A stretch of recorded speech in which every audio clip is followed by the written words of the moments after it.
छंद 84। श्रुत नेत्र हस्त पग रसन घ्राण, सब स्वस्थ चल रहे शेष प्राण।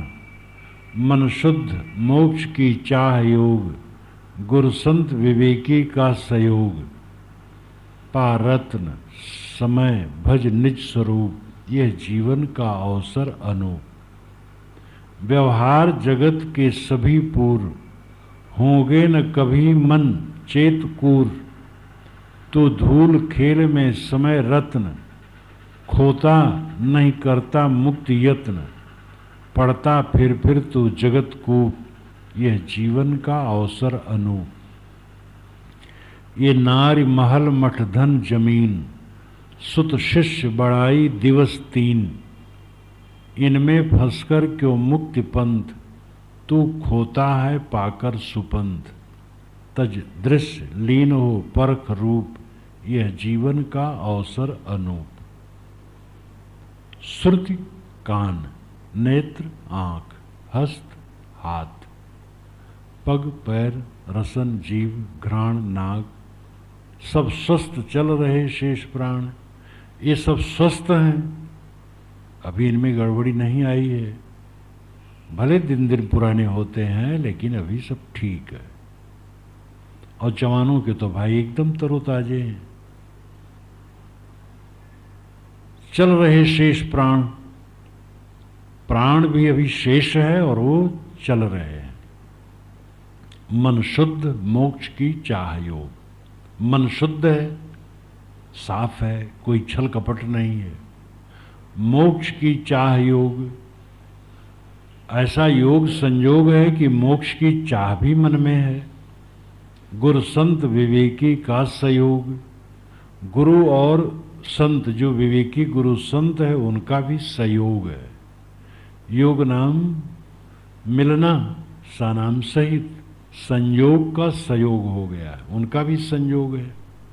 पा रत्न समय भज निज रूप, निज स्वरूप। ऐसा रत्न समय तुम्हें मिला। इंद्रियां सब स्वस्थ हैं, प्राण चल रहे हैं शरीर में, मन साफ है, मोक्ष की इच्छा है, विवेकी संत गुरु मिले हैं। ऐसा रत्न समय है तुम्हारा, भज निज स्वरूप। इन सब से उपकृत होकर, इन सब से सहारा लेकर निस्वरूप को भज और तज मोह और दुनियादारी। यह जीवन का अवसर अनूप, ये जीवन का विलक्षण समय है, बड़ा सुहावना समय है। ये सुहावना समय लौटेगा नहीं।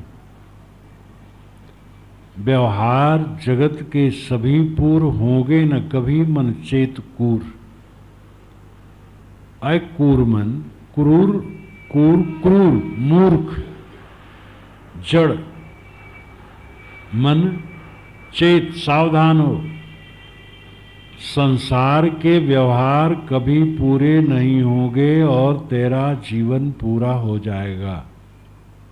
हाय हाय करते करते, भागते भागते गिरेगा और मर जाएगा।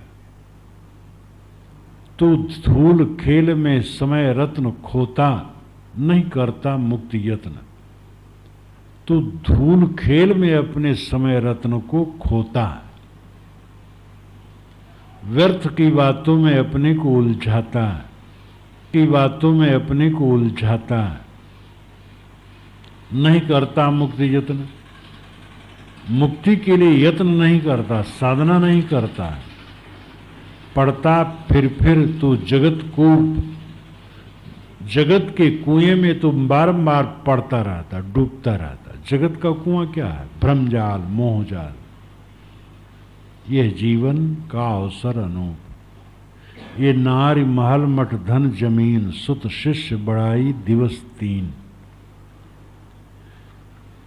सुंदरी पत्नी, बढ़िया महल, धन जमीन, साधुओं का मठ, उनके शिष्य और गृहस्थों के पुत्र और बड़ाई मान, ये सब 3 दिन का है, बहुत थोड़े समय। इनमें फंसकर क्यों मुक्ति पंथ, तू खोता है पाकर सुपंथ। इनमें फंस करके तू मुक्ति पंथ का सुपंथ समय पाकर क्यों खो रहा है? सुपंथ अच्छा पंथ पाकर, मुक्ति पंथ पाकर तू क्यों खो रहा है?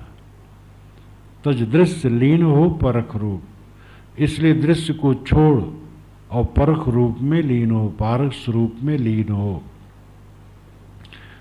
साधुओं के लिए व्यंग है, फूटी भाग महंती आई। जब भाग फूट गई तब महंती आई। वो बोहरा साहब की याद होती है, भोले भाले आए तो उनके लड़के ही साधु थे जो गुरु रूप में थे, विद्वान थे वो बस्ती जिले में। तो आए साधु बनने के लिए, तो साधुओं ने पूछा तो का बनी हो, साधु बनी हो कि महंत बनी हो? तब कहेंगे वो बताओ कि वो कब बने, का होते? तो कहीं ना अगर साधु बनी हो तो तुम्हें सेवा करे पड़ी, भोजन पकाओ पड़ी, गुरु की सेवा करे पड़ी, दौड़ दौड़ को काम करे पड़ी। और महंत बनी हो तो खाट पर बैठा रही हो और तुम्हें लोग स्नान कराए दे हैं, भोजन कराए दे हैं। तब कहीं तब हम महंत है बने। तब कहीं लेकिन अगर आश्रम में कुछ नहीं है और संत आ गए, भगत आ गए, अब तुम्हें लाओ परी, चाहे जहाँ से लाओ। और साधु तो निश्चिंत सोई हैं, पढ़िए गुनी है, वो इतनी चिंता न रही, तुम्हें लाओ परी। तब कहीं तब महंत न बने तो साधु है बना। बहुत भोले रहे, बहुत सरल रहे। कर्मा में रहा तो एक बार गुरुजी भेजे हमें कि जाओ इनको ले जाओ, उधर छोड़ दो और बड़ारा में 2 दिन रह करके देखभाल के आ जाओ। फिर छत्तीसगढ़ जाना था तो मैं गया, तो रास्ते में जहाँ कहीं बस में ट्रेन में बैठे रहे, बाबा कहाँ से आओ? तो वहाँ से आए थे, कर्मा गए रहे, बड़ा रघमान साहब कहीं वहाँ चले जाओ। अब बाहर वाले कुछ नहीं समझे का हुए के हुए, तो उन्होंने कही चुप रहो, तुम कुछ चुप रहो। इतने भोले रहे, बहुत भोले। तो पहले तो कहे कि हम तो महंत है बन, अब फिर और जब कहीं कि बिना अगर धन नहीं है आश्रम में, चीज नहीं है तो लाना पड़ेगा आपको, कहीं से लाओ। तब कहीं तब हम महंत न बन, तब साधु ही बन। तो ये जो महंतों को गर्मी है, उनका मठ शिष्य मान बढ़ाई 3 दिन का है।